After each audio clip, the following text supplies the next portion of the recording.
Salmo 83. O título da mensagem hoje aí é Quando os inimigos de Deus se levantam. Quando nós começarmos a ler este salmo, talvez você possa pensar, nossa, eu acho que esse salmo, parece que é difícil a compreensão dele. A escritura é assim, né? Parece que está muito distante de nós, parece que ele não nos conecta, né, com a realidade do nosso dia a dia. Mas é um grande engano. Porque o que este salmo vai tratar é justamente do que nós, ou melhor, a igreja de nosso Senhor Jesus Cristo, sempre enfrentou ao longo da história. A igreja sempre foi perseguida. O povo de Deus sempre foi perseguido. O povo temente a Deus, de verdade. Aqueles que temem ao Senhor e que desejam e andam de maneira conforme Deus diz em sua palavra. Então não se engane, não se iluda, né? Se eles não pouparam o nosso mestre, com certeza, se você for um cristão genuíno, você vai também sofrer perseguições. E Asaf, ou provavelmente aqui alguém da família de Asaf, vai descrever que o povo, os homens malignos, perseguem o povo de Deus. Ou seja, eles estão perseguindo a Deus. Não foi isso que Jesus disse ao apóstolo Paulo? Paulo sai para perseguir a igreja de nosso Senhor Jesus Cristo. Quando Cristo encontra com ele, o que Cristo diz? Porque tu me persegues. Ou seja, perseguir o povo de Deus, os filhos de Deus, é ter Deus como seu inimigo, porque Deus, você está perseguindo os filhos dele. É claro que Deus também está sendo perseguido, né? E é claro que ele vai agir em defesa do seu povo. É exatamente esta a ideia aqui deste Salmo 83. Né? Então imagine você estar ali cercado por inimigos. O perigo está diante de você. E tudo que você ouve são vozes conspirando contra você. O que você faria neste momento? Quando você se depara com este cenário e sabe que muitos estão se levantando contra você. Provavelmente você vai clamar por socorro. Provavelmente você pediria justiça, uma intervenção divina. E é exatamente isso que Asaf está fazendo. Esta era a real situação do povo de Deus. Você verá aqui que ele vai descrever que pelo menos 10 inimigos se levantaram contra o povo de Deus. E ele diz, olha, eles fizeram um grupo.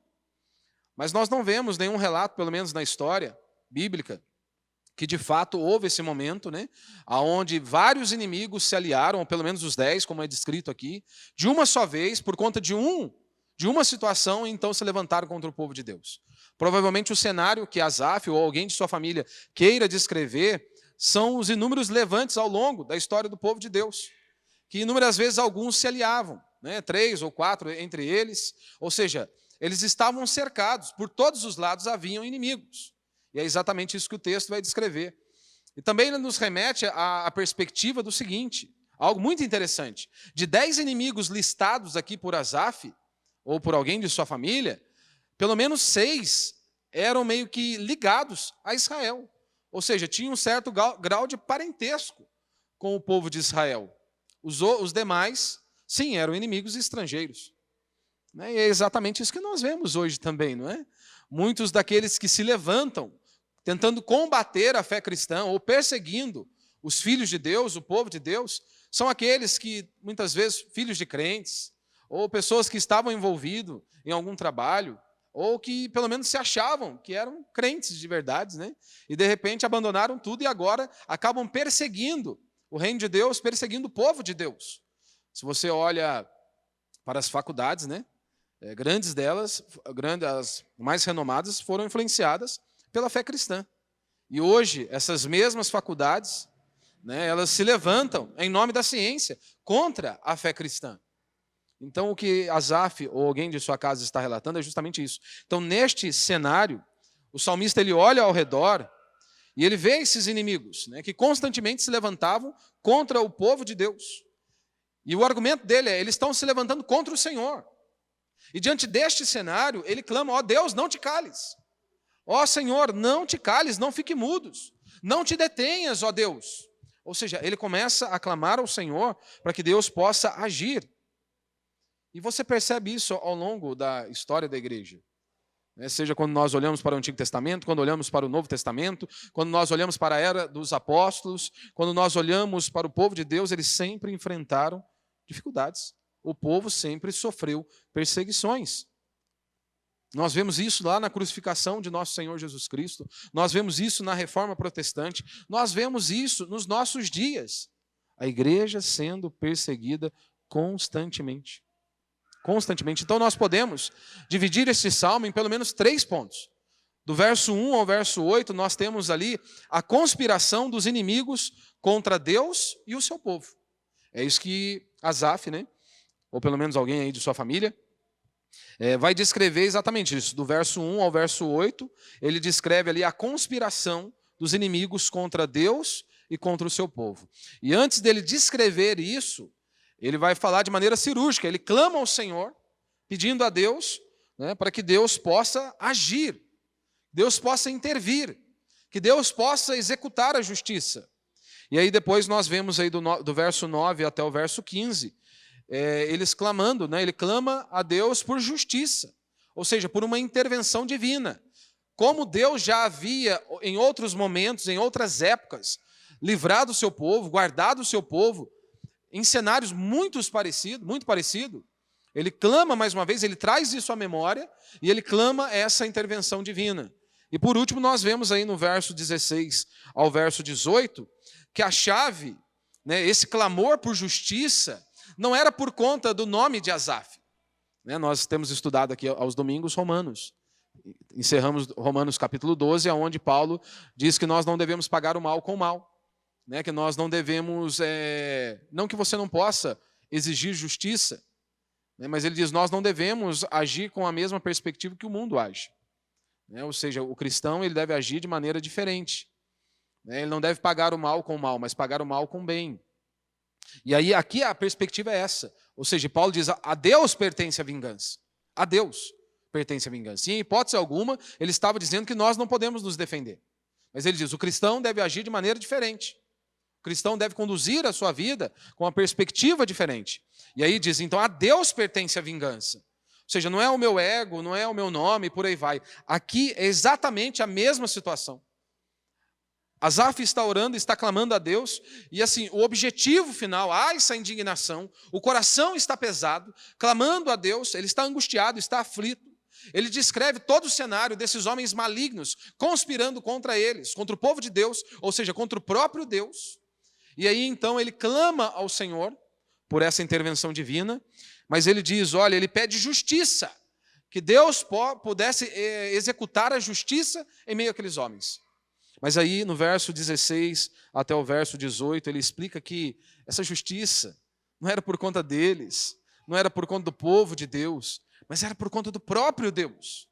E ele pede que a justiça fosse executada com o objetivo de que essas pessoas pudessem enxergar que há só um Deus, que só o Senhor é Deus, o Todo-Poderoso, o Criador dos céus e da terra. E aí mesmo esses homens que se acham poderosos e fortíssimos, todos eles irão reconhecer que só Ele é o Senhor, que só Deus é o Senhor. Então, dentro disso, vamos ler aí o texto. O título diz, né, oração pelo livramento contra as nações. Salmo de Asaf. Ó Deus, não guardes silêncio.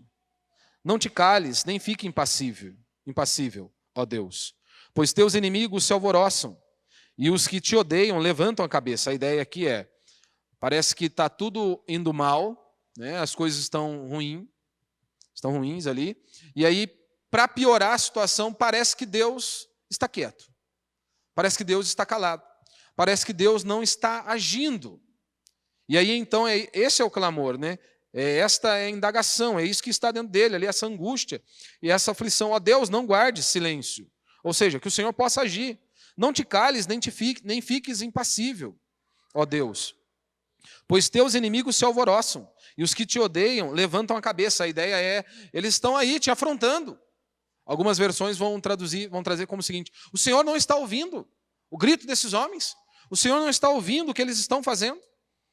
E aí no verso 2, no verso 3 e no verso 4, nós temos aí como esses homens estavam agindo, o que eles estavam planejando. Né? Lembrando que aí uma divisão apenas, né, do verso 1 ao verso 8. Mas nós temos aí, olha, no verso 3, com astúcia tramam contra o teu povo e conspiram contra os teus protegidos. Nós não deveríamos ficar assustados ao ver o mundo caminhando como está. E que a cada dia eles se levantam, sejam políticos, homens de influência, pessoas poderosos da nossa sociedade, tramando e maquinando o mal, planejando o mal. É algo antigo. O salmista está dizendo, olha, com astúcia eles tramam contra o teu povo e conspiram contra os teus protegidos. Veja o que eles estão pedindo. Vinde e vamos dar fim à nação, para que o nome de Israel não seja mais lembrado. Você está conseguindo entender o que eles estão pedindo aqui? E diz, ó, vinde, vamos dar fim à nação, para que o nome de Israel não seja mais lembrado. Ou seja, vamos extirpar, extinguir, vamos aniquilar esse povo, vamos aniquilar essa ideia de que existe um Deus todo-poderoso. Não é exatamente isso que nós vemos todos os dias? O mundo se levantando, homens fortíssimos, poderosos, tramando essa mesma ideia, esse mesmo raciocínio, esse mesmo pensamento, tentando aniquilar a fé cristã. Ou seja, aniquilar a fé cristã, jogar a nossa fé no lixo, tentando arrancar Deus do cenário, do centro da história. Era isso que ele está dizendo aqui. Esses homens maquinam o mal. Eles estão maquinando o mal. E aí agora ele vai dizer que pelo menos 10 se levantaram, né? Pelo menos 10 inimigos que já eram bem conhecidos do povo de Israel. Ele diz, olha, esses homens fizeram alianças. Ou seja, eram inimigos, mas quando eles tinham um inimigo em comum, eles se aliaram. Ou seja, juntaram forças. Tudo isso para combater a fé cristã. E é exatamente isso que nós vemos em nossos dias. As pessoas, para tentarem aniquilar a fé cristã, até mesmo os maiores inimigos, se juntam para tentar calar a fé cristã, para tentarem aniquilar a fé cristã. Não foi isso que nós vimos lá no cenário de Jesus Cristo? Não foi isso que aconteceu? Os fariseus se juntaram com Pilatos, todos eles contra o Messias, contra Cristo. E aí ele diz, pois tramam juntos e se aliam contra ti, as tendas de Edom e os ismaelitas, Moabe e os agarenos, Gebal, Amon, Ameleque e a Filístia, com os habitantes de Tiro. Também a Síria tornou-se aliada deles. Eles são o braço forte dos filhos de Ló. Só nesses versos aqui, no verso 6 e no verso 7 aí, e culminando no verso 8, nós temos 10 inimigos. Desses 10, pelo menos 6 tinham um certo parentesco, uma certa ligação com o povo de Israel. E aí então, do verso 1 ao verso 8, nós vemos isso, descrito de maneira precisa, né? A conspiração dos inimigos contra Deus e contra o seu povo. E aí agora no verso 9 em diante, até o verso 15, ele está pedindo ali por justiça. Faze-lhes como fizeste a Midian e a Cícera e a Jabim, à beira do rio de Quizon, os quais foram destruídos em Endor. Tornaram-se esterco para a terra. Fazes os seus nobres como a Oreb e a Zeeb, e todos os seus príncipes como a Zebá e a Zalmuna. Ou seja, a ideia aqui é um relato que está nas Escrituras, e daqui a pouco eu cito para você aqui.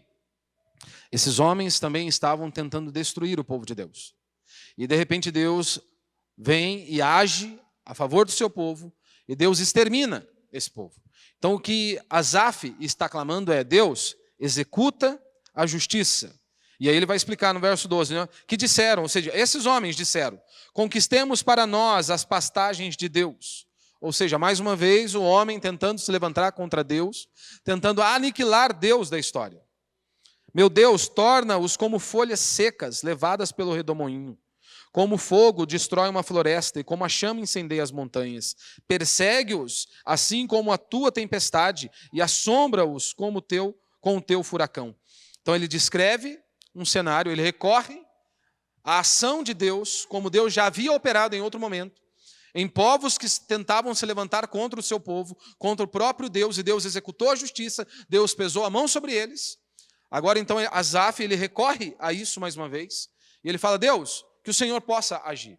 Ou seja, que o Senhor execute a justiça, a vingança. Só que essa vingança não é por conta do nome de Asaf, ou de sua família, ou seja, de quem for. No verso 16 ao verso 18, nós vemos a motivação do porquê. Mesmo lá no verso 1, com essa indignação, o coração angustiado, aflito, mas ele termina cheio de fé. Essa é uma das características, né, do livro de Salmos. Por que eles terminavam e terminam assim os Salmos? Ora, porque eles conheciam a Deus. Eles conheciam a Deus. Então esta é a pergunta, será se nós conhecemos a Deus? em meio às enormidades da vida, se de fato nós conhecemos a Deus, não apenas de ouvir falar, mas de andar, de realmente ter uma vida ali aos pés da cruz, nos piores momentos, nos dias mais tenebrosos, não importa quais sejam os seus inimigos, se eu conheço meu Deus e se eu sei quem Ele é, do poder dEle, da grandeza dEle, de que Ele é justo, de que Ele é soberano, eu posso descansar, eu posso acreditar. E é exatamente por isso que ele vai encerrar o Salmo com essa perspectiva. Senhor, cobre-lhes o rosto de vergonha para que busquem o teu nome. Ou seja, antes, arrogantes, impetulantes, se achavam fortes o bastante, poderosos o bastante. Senhor, mas que o Senhor execute a tua justiça sobre eles, para que eles enxerguem que eles não são nada, para que eles busquem o teu nome, para que eles aprendam. Sejam envergonhados e apavorados perpetuamente e pereçam frustrados, para que saibam que só tu, cujo nome é o Senhor, és o Altíssimo sobre toda a terra. Então ele clama a justiça, não é por conta do nome dele.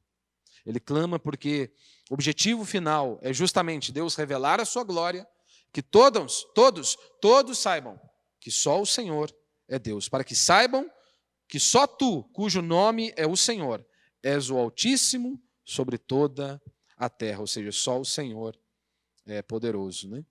Então este salmo, ele é uma oração de contra-ataque, né? Ou poderíamos dar o título aí, quando Deus parece que ele não age, né? E aí, quanto maior é a fé em Deus, fica mais intrigante ainda o silêncio de Deus em alguns momentos. Quanto mais nós confiamos em Deus, e aí parece que quando o mal se alastra, né, os problemas se avolumam e parece que Deus está quieto. Aí nós vemos o povo tramando contra Deus, contra o seu povo, e parece que Deus não está agindo. Parece que a angústia aumenta ainda mais. Ou seja, e Asaf, se você se lembra, nós temos estudado aqui ao longo dessas quartas-feiras, né, o Salmo 73, Asaf, ele trata justamente da inveja. Né, o cristão ele não pode ter inveja do ímpio. Então, a coleção aqui do Salmo de Asaf, ele nos oferece informações valiosas sobre como Deus, ele apresenta Deus como defensor do seu povo. E não apenas Deus, ele apresenta Deus como defensor do seu povo, como ele apresenta Deus como aquele que vai punir o mal, o juiz do mal, aquele que vai decretar a sentença, que bate o martelo e que pune a maldade humana. Tanto que no Salmo 73 ele nos ensina a não invejar os ímpios. E ele nos exorta, vocês não devem invejar os ímpios. Eles estão prosperando, mas vocês não devem invejar os ímpios. Vocês devem lembrar que a condenação deles os aguarda. Preste atenção, olhem para o fim dos ímpios. No Salmo 74, ele nos lembra que nós devemos orar a Deus, o Criador, cujo poder é infinito para salvar e julgar. Ou seja, ninguém vai passar desapercebido das mãos dele. As pessoas podem fugir do juiz desta terra, mas do juiz de toda a terra ninguém vai escapar. No Salmo 75 a mesma coisa, ele lembra que há um cálice de julgamento para todos os ímpios beberem. E ele conclui nos dizendo, olha, acabarei com a força dos perversos, mas farei crescer o poder do justo. Salmo 75, verso 10. E no Salmo 78 ele nos lembra os grandes feitos, né, do Êxodo e do reinado de Davi. E ele nos leva então a recordar o julgamento pesado, né, ou passado de Deus sobre os seus inimigos de Israel. Deus executando o juízo, né? Então, portanto, este é o método que ele nos leva a olhar para a história de Deus, do povo de Deus. E mesmo que inúmeros inimigos se levantem, mesmo que inúmeras vezes as pessoas tentem nos atacar, nós precisamos nos lembrar que Deus continua sendo o Senhor sobre tudo e sobre todos, que Ele continua soberano sobre tudo e sobre todos, e que o poder está em suas mãos. E aí então eles clamam, né, por essa intervenção divina, e veja que por conhecer a Deus, mesmo que havia essa angústia, né, essa pressão dentro dele ali, ó Deus, não te cales, Senhor, entra em ação, mas por conhecer a Deus, automaticamente essa indignação é convertida em quê? Em misericórdia. Que a justiça seja executada, mas que o nome do Senhor seja exaltado aí, que as pessoas reconheçam, que as pessoas se dobrem diante do Senhor. Então, dentro disso, eu quero falar 3 pontos de maneira breve. Primeiro, a conspiração dos inimigos contra Deus e contra o seu povo, né? Como nós vemos aí do verso 1 ao verso 8, como eu acabei de descrever. Primeiro, o salmo começa com esse apelo urgente a Deus, né? Ó Deus, não te cales, não fiques mudo, não te detenhas, ó Deus. Então você vê aí essa aflição, essa agonia do povo de Deus. Você percebe, o salmista está triste, ele está angustiado em face de tudo aquilo que ele vê, em face de tudo aquilo que ele está vendo, e ele ainda se sente um pouco mais abatido por conta de parecer que Deus está sem reação, parece que Deus não está agindo. Como eu disse, não há nenhum evento, né, histórico, pelo menos definido aqui, como um relato assim preciso.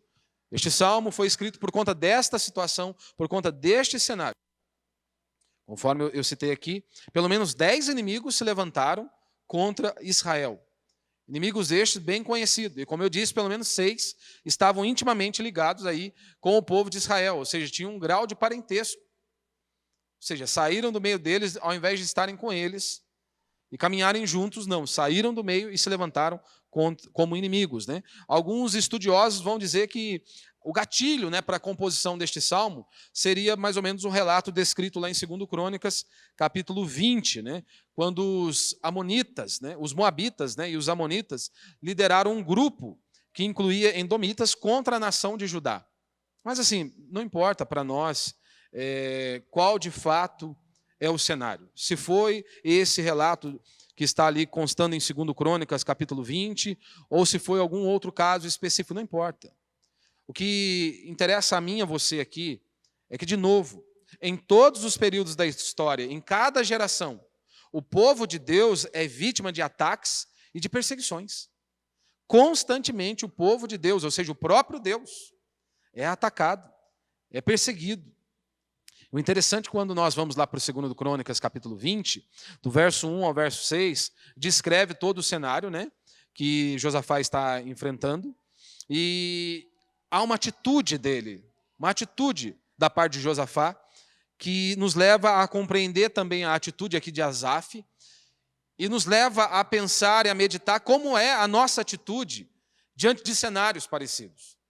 Em meio à perseguição, em meio a inimigos se levantando, diz o texto que Josafá levanta e ora a Deus. Ele foi orar ao Senhor, ele foi buscar ao Senhor. A mesma coisa nós vemos aqui, Asaf descrevendo isso. O que ele faz? Ele levanta um clamor a Deus, ele clama a Deus por justiça, ele busca ao Senhor. Ou seja, isso corrobora para que eu e você possamos compreender como o desespero, né, do povo de Deus sempre os colocou de joelhos, o verdadeiro povo de Deus. Quando eles estão ali encurralados, ou seja, perseguidos, aflitos, angustiados, eles se prostram diante de Deus, eles buscam a Deus. E muitas vezes, mesmo até com esse sentimento, parece que Deus não está agindo. Mas pelo fato de conhecer a Deus, por fato de andar com o Senhor, eles levantam um clamor. Eles buscam ao Senhor. Então isso nos leva a parar e analisar, nós somos perseguidos. E aqui não é lá estilo Valdomiro, não, né? Santiago, né? Estou sendo perseguido, Brasil, né? O cara é um safado e está dizendo que está sendo perseguido. Não, não é isso, não. O povo de Deus é perseguido. Nós não devemos nos surpreender quando forças seculares e pagãs se engajarem em estratégias veladas e muito bem colocadas para travar uma guerra contra o Evangelho e contra a Igreja de Cristo. Nós não deveríamos ficar perplexos. Nós já deveríamos esperar. Esta é a reação desses homens sem Deus. Sejam políticos, nós vemos isso por meio da grande mídia, totalmente tendenciosa, políticos desonestos, né? Homens que deveriam defender, né? São justamente aqueles que estão pesando a mão, que estão fazendo completamente diferente do que o papel deles deveria ser exercido. Então nós vemos esses planos astutos, envolve seja uma mídia tendenciosa, políticos desonestos, uma promoção enganosa, né, de comportamento imoral por meio do entretenimento, como nós vemos a cada dia aí, podre, por meio das artes, né, por meio aí até mesmo de leis, algumas leis. Meu irmão, como diz o autor de Eclesiastes, não há nada novo debaixo do sol. Ou seja, o povo de Deus sempre foi e sempre será perseguido. Então essa ideia de que o mundo vai aplaudir a igreja é loucura, e os pastores hoje, muitos querem receber o aplauso do mundo. estão em busca disso. Se eles perseguiram a Cristo, se você for um cristão genuíno, há uma grande probabilidade que você vai ser perseguido, a começar dentro do seu próprio lar, dentro da sua própria casa. Porque se você decide andar da maneira que Deus diz, meu irmão, pequenas coisas tornam-se grandiosas, né, para um mundo totalmente corrompido como esse mundo que nós vivemos, né? Então esse também é o nosso sentimento, às vezes, né, inicial, dessa angústia, dessa aflição, onde nós olhamos para todos os lados, né, por todos os lados. Nós olhamos um homem, né, um juiz, comandando a nação, tocando terror em todo mundo. Tocando terror em todo mundo. E parece que às vezes Deus não está vendo, né? Parece que Deus não está agindo. Parece que Deus não está ouvindo, né? Muitas das vezes, tudo o que está acontecendo. E nós vemos, né, essa conspiração contra o povo de Deus, como ele descreve aí no verso 3 e no verso 4, né? Ou seja, o objetivo dos inimigos do evangelho ou da fé cristã, tanto no tempo dos hebreus, ou no tempo da igreja primitiva, ou ao longo dos anos, e ainda hoje, é o mesmo. Continuam com o mesmo objetivo. Eles tramam com astúcia contra o teu povo. Conspiram contra os teus protegidos. Dizem, venham, exterminemos a nação de Israel para que ninguém se lembre da sua existência. Ou seja, o objetivo do plano do inimigo é o extermínio da fé cristã. Ou seja, e a eliminação da igreja. Sempre foi assim. Continua sendo assim. Só aquele que não quer enxergar, né? Só aquele que faz vista grossa que não quer, de fato, enxergar como isso, dia após dia, vai se desenvolvendo, seja no nosso país ou no mundo. Não é simplesmente um mero capricho, né? Ou um puro preconceito com a fé cristã. Não, não. Eles conspiram contra o povo de Deus. Eles querem a remoção total da palavra de Deus, ou seja, da influência restritiva, né? Ou seja, contra o pecado, contra o reinado do pecado. Eles não querem isso. Não é isso que o salmista diz? Diz o insensato, diz o tolo em seu coração, Deus não existe. Os homens querem pecar sem sentir culpa. E a única maneira é arrancando Deus do cenário, é arrancando Deus da jogada. E é por isso que a todo instante nós vemos isso. Agora, Paulo diz que a igreja é coluna e baluarte da verdade. A igreja do Deus vivo é coluna e baluarte da verdade, ou alicerce da verdade. Então, se nós como cristãos, de fato, vamos andar como a Escritura diz, né? Ou seja, a postura da igreja, de fato, ser o que está na Bíblia, e dos seus membros, ou seja, dos cristãos, forem o que está na Bíblia de verdade, sempre vai gerar essa revolta no coração dos pecadores. A igreja não vai agradar os pecadores. De bate pronto sempre vai gerar essa revolta. Por isso que Paulo vai dizer lá em Timóteo, né? Vai chegar um tempo que eles não vão suportar a sã doutrina. Como comichão nos ouvidos, eles vão levantar falsos mestres. É isso que eles vão fazer.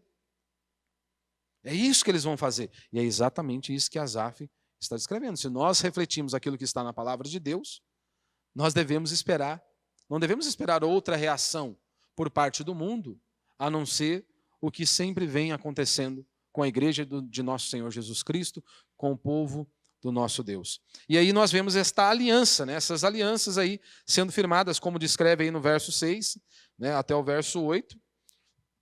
O mal contra a igreja de nosso Senhor Jesus Cristo, ele nunca anda sozinho. Ele conspira em confederação, né? Ou seja, contra o povo de Deus. Eles se aliam, fazem aliança, ou seja, eles se associam.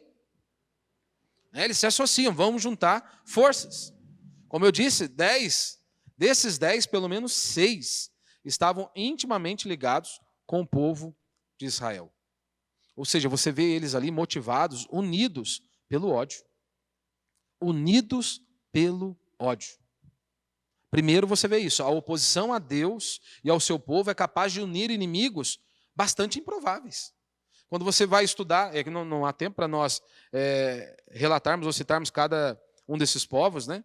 Mas se você parar para analisar este salmo e conhecer um pouco desses povos, você verá que eles eram inimigos. E de repente era improvável. O improvável está acontecendo.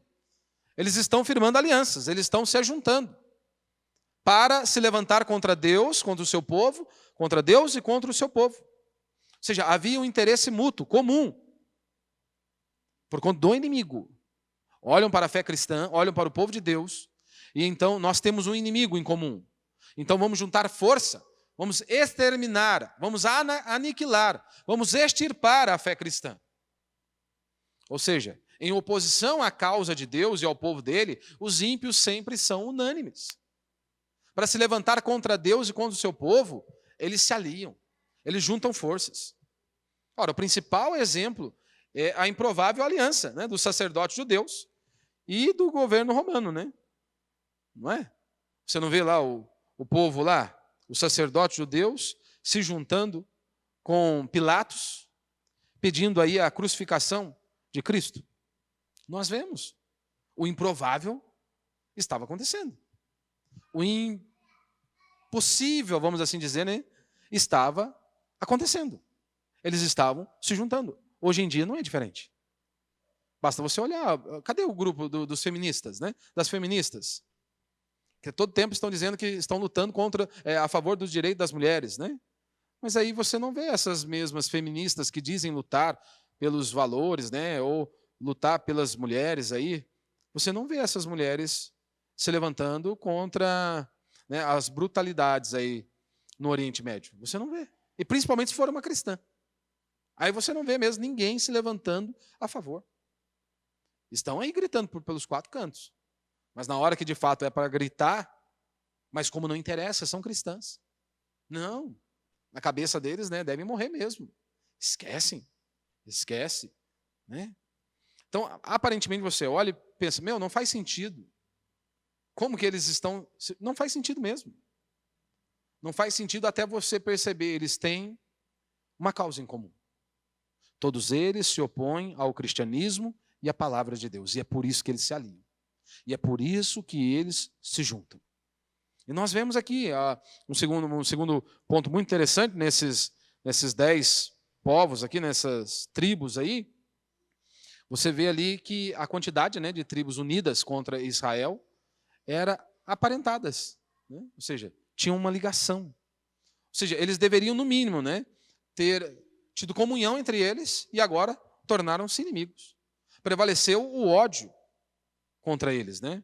Da mesma forma, hoje, nós também descobrimos que alguns dos oponentes, talvez mais fervorosos do cristianismo bíblico, são aqueles que lá atrás disseram ser missionários, outros que se diziam pastores, outros que se diziam aí filhos de pastores, né? Ou alguém envolvido na igreja. É impressionante, né?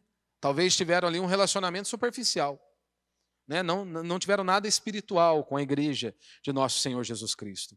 E aí então, simplesmente voltam-se para a impiedade e agora, cheios de rancor, começam a atacar o evangelho. Como eu disse, se você olhar aí as principais universidades, né, no mundo ocidental, todas elas eram filhas do cristianismo.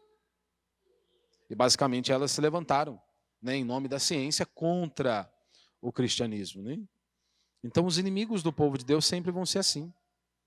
Eles vão se levantar contra o povo de Deus, tentando calar a voz de Deus. E muitas vezes eles podem se dizer um dos nossos, né? Ou que já pertenceram a nós, né? Mais uma vez, como diz o autor de Eclesiastes, não há nada novo debaixo do sol.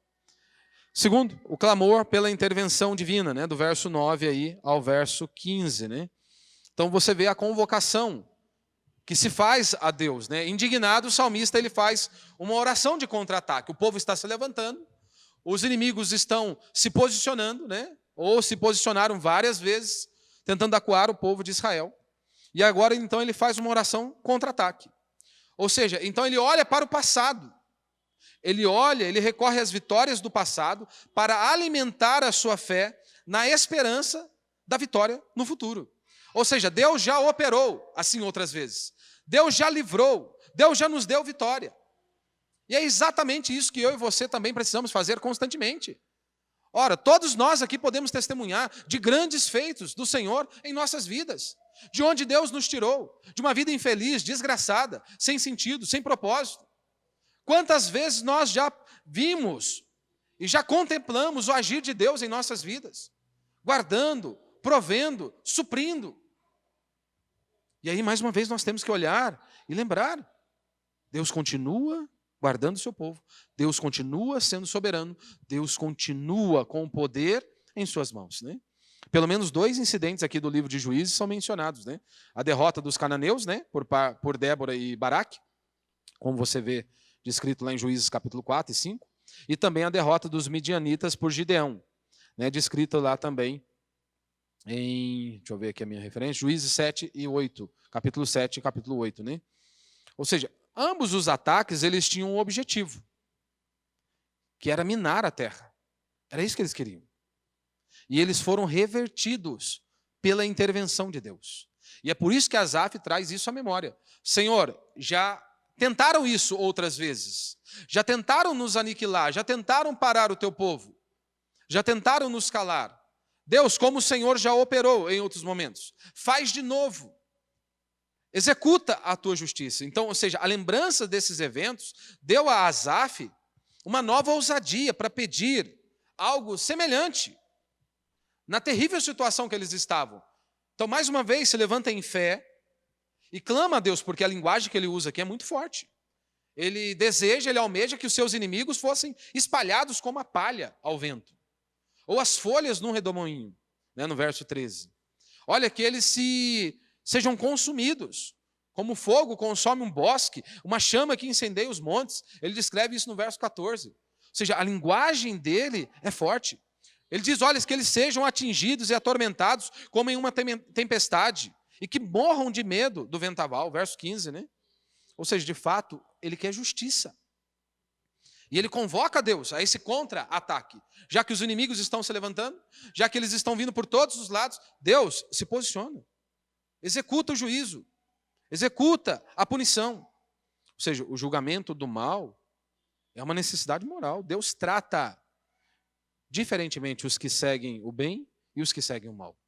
A todo tempo nós vemos isso nas Escrituras, não é? O justo e os ímpios.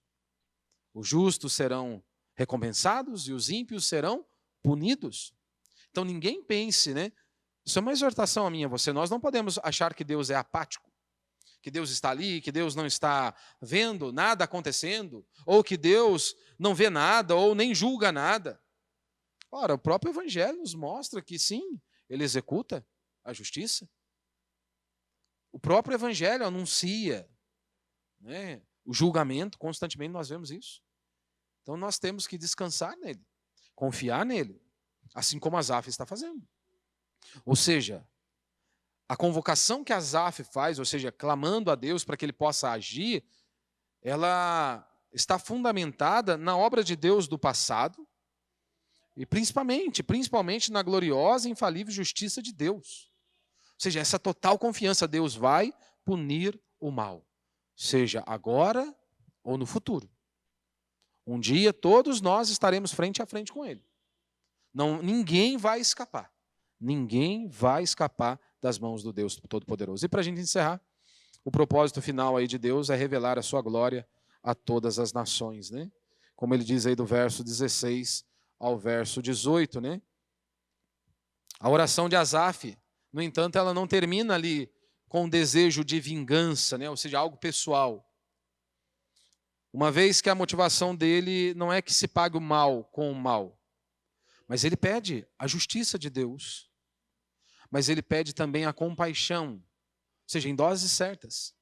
Senhor, executa a tua justiça, mas aqueles que se arrependerem, que o Senhor seja misericordioso, que o Senhor estenda da tua mão, né? Ou seja, inúmeras vezes muitos podem se levantar, e Deus ele continua sendo misericordioso. Se houver arrependimento e fé, sempre vai haver um Deus que perdoa pecados. Não importa quão fundo a pessoa tenha ido em seus pecados, se houver arrependimento genuíno e fé em Cristo Jesus, sempre vai haver um caminho de restauração. Sempre vai existir. Então aqui, ele nos traz essa memória. Ele clama a Deus que ele possa executar essa justiça, mas que também Deus seja misericordioso, que os olhos vejam e contemplem a ele. Agora, aqueles que, mais uma vez, quiserem permanecer impenitentes, eles verão a mão pesada do nosso Deus. E é isso que nós vemos em toda a Escritura, não é? Salmo após salmos. Quando nós meditamos no texto bíblico, é isso que nós vemos.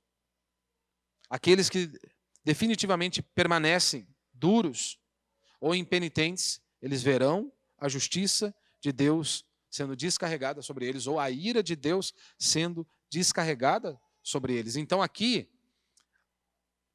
nesse cenário de guerra, a estratégia, se assim podemos dizer, algo que está sendo elaborado, não é porque eles se assentaram com os generais aí, com as patentes altas da vida. Olha, vamos bolar um plano aqui, gente.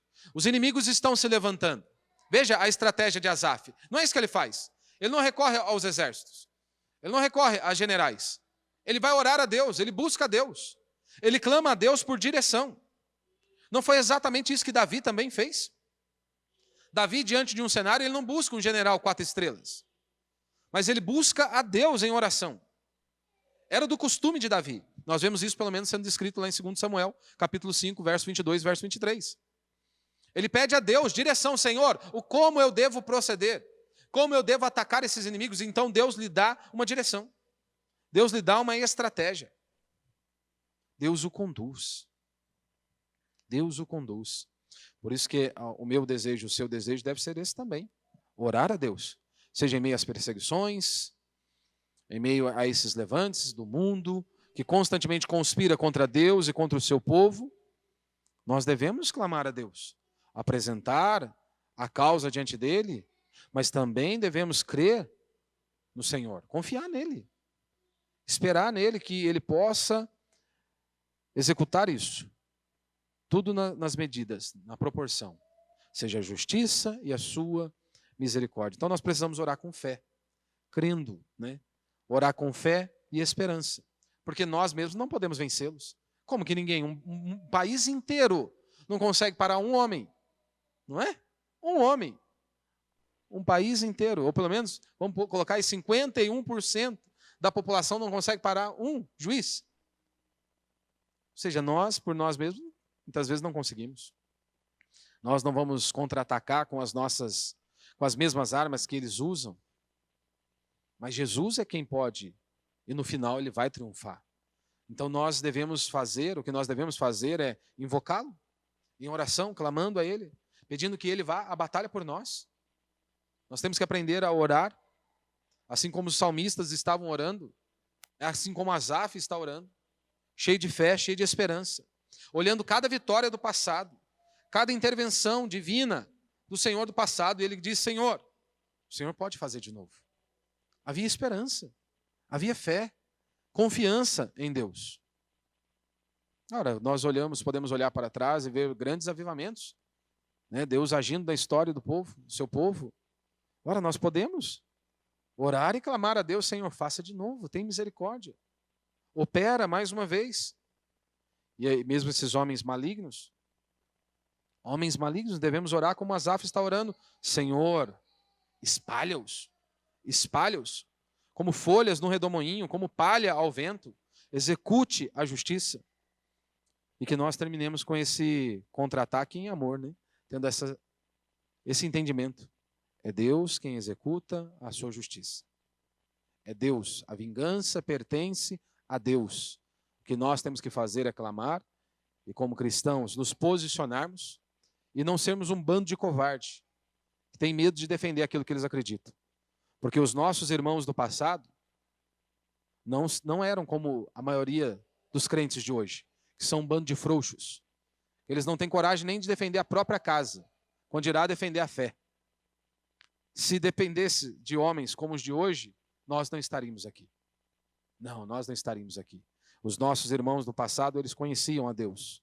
E eram homens valentes, que confiavam em Deus em todo momento. Que Deus nos dê essa graça, que eu e você também possamos confiar no Senhor. Amém? Vamos ficar de pé, vamos orar a Deus.